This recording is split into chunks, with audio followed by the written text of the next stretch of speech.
இப்போது material stitch பண்ணுறப்போ இந்த த்ரெட்டு வந்து அந்து போகிறதுக்கு வாய்ப்புகள் இருக்குது. அந்த மாதிரி அந்து போச்சுன்னா நம்ம என்ன பண்ணணும் அப்படின்றத பார்க்கலாம். இப்போ வந்து நீங்கள் ஸ்டிச் பண்ணிவிட்டு வரீங்க, ஸ்டிச் பண்ணிவிட்டு வரப்போ இங்கே வந்து அந்துடுது.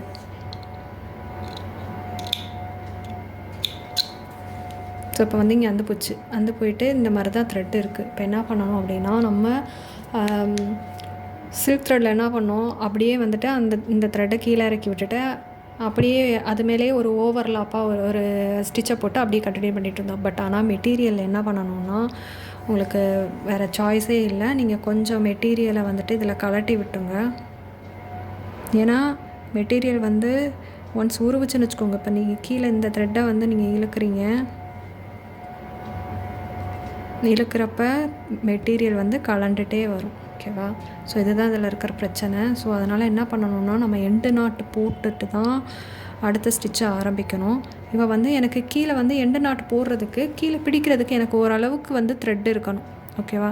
ஸோ இப்போ எனக்கு கையில் பிடிக்கிற அளவுக்கு எனக்கு வந்து நான் த்ரெட்டு வந்து எனக்கு கீழே இருக்கான்னு பார்க்குறேன். எனக்கு வந்து எவ்வளோ இருக்குன்னா, எனக்கு ஒரு விரல் சைஸுக்கு இருக்குது. இந்தளவுக்கு நீளத்துக்கு எனக்கு வந்துட்டு இப்போ கீழே த்ரெட் இருக்குது. உங்களுக்கு அதை விட பெருசாக வேணும். ஏன்னா நீங்கள் பிகினர்ஸாக இருக்கீங்க இல்லையா? உங்களுக்கு அதை விட இன்னும் பெருசாக வேணும்னா இன்னும் கொஞ்சம் பீடை வந்து இறக்கி விட்டுருங்க. இறக்கி விட்டுட்டு உங்கள் கையில் பிடிக்கிற அளவுக்கு இந்த மாதிரி வச்சுட்டு ஒரு லாக் ஸ்டிச் போடுங்க.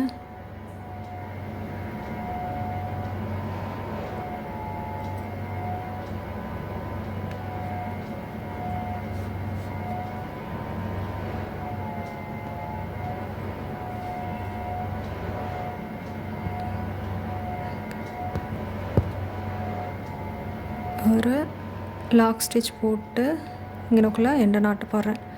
லாக் ஸ்டிச் போட்டுட்டு எண்டு நாட்டு போடுங்க. ஸோ இதை கீழே இறக்கி விட்டோம்னா, இப்போ நான் வந்து இங்கே எண்டு நாட் போட்டு முடிச்சிட்டேன். கீழே பேலன்ஸ் இருக்கிற த்ரெட்டை வந்துட்டு கட் பண்ணி விட்டுருங்க. எண்டு நாட் போட்டதுக்கப்புறம் பேலன்ஸ் த்ரெட்டை வந்து கட் பண்ணி விட்டுருங்க. தென் வந்துட்டு இப்போ நம்ம புது த்ரெட் எடுத்து நம்ம ஒர்க் பண்ணணும்.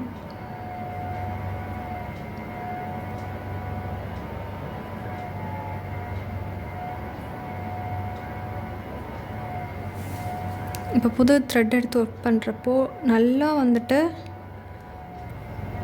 அதோட லைன்லேயே நல்லா உள்ளே தள்ளி இப்படி எடுத்துக்கோங்க. இப்போ நான் வந்து இந்த 2 கோடு இருக்குது, இதுக்கு சைட்லேருந்து நான் இங்கே ஒரு ஸ்டிச் எடுக்கிறேன். எடுத்து அப்படியே இதுக்கு பக்கத்தில் இங்கே ஒரு ஸ்டிச்சை போட்டு நான் எடுத்துகிட்டு போகிறேன். அதாவது என்னென்னா,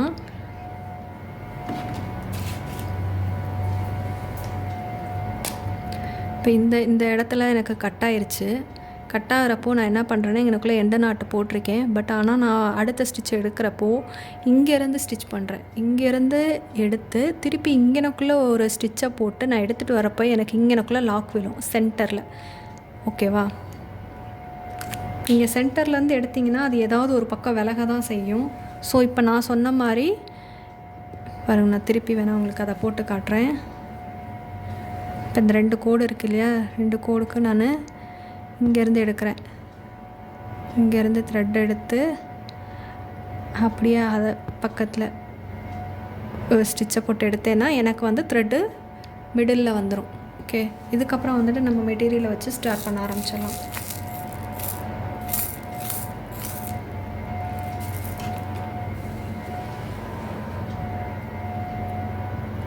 ஸோ இந்த மாதிரி ஸ்டார்ட் பண்ணுறப்போ உங்களுக்கு அந்த நடுவில் கேப் தெரியாது. இல்லை அப்படின்னா உங்களுக்கு கேப் தெரியும். ஒரு சில டைம் இந்த மாதிரி 2 பீடெல்லாம் ஒட்டிகிட்ருக்கும். அதை நீங்கள் பிச்சு விட்டிங்கன்னா கூட பிச்சிடும். ஒரு சில டைம் வந்து அது அந்து போகாமல் அப்படி ஒட்டிகிட்டே தான் இருக்கும்.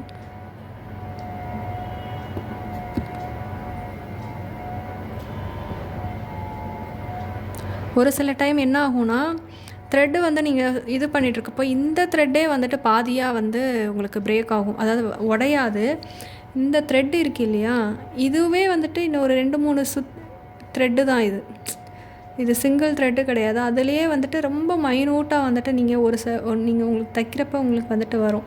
இதுவே வந்து 2ஆக பிரிஞ்சு வரும். இந்த ஒரு த்ரெட்டே 2ஆக பிரிஞ்சு தைச்சிட்டு வரும். ஸோ அந்த மாதிரி இருக்கிறப்பையும் வந்து நீங்கள் கண்டினியூ பண்ணாதீங்க ஸ்டிச்சை. அது வந்து சீக்கிரம் அந்து போயிடும். நீங்கள் ஒர்க்கெல்லாம் முடிச்சிருவீங்க. ஒர்க்கெல்லாம் முடித்து ப்ளவுஸெல்லாம் நீங்கள் ஹேண்ட் ஓவர் பண்ணுறப்ப என்ன ஆகும்னா, அந்த அந்த இடத்துல அப்படியே பிரிஞ்சுட்டு ரிவர்ஸ் அடிச்சுட்டே வரும் ஒர்க்கு. உங்களால் அப்போ ஒன்றுமே பண்ண முடியாது. நம்ம உட்காந்து கையில் உட்காந்து ஸ்டிச் பண்ணுற மாதிரி இருக்கும்.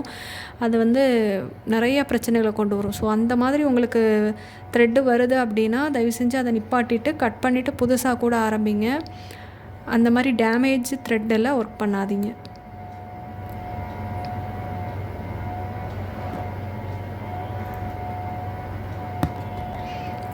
இப்போயும் மெட்டீரியல் ஸ்டிச் பண்ணுறப்போ நீங்கள் போடுற லைனில் ஸ்டிச் பண்ணிங்கன்னா உங்களுக்கு ஷேப் வந்து ஈவனாக வரும்.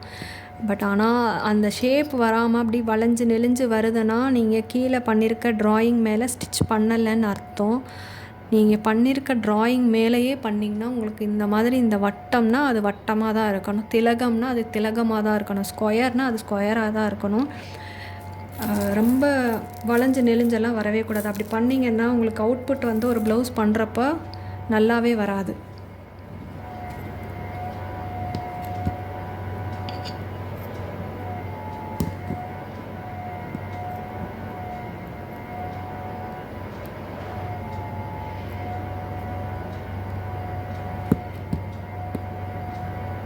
ஸோ இங்கே பாருங்கள், இப்போ நான் இங்கே எண்டை நாட்டு போடணும்.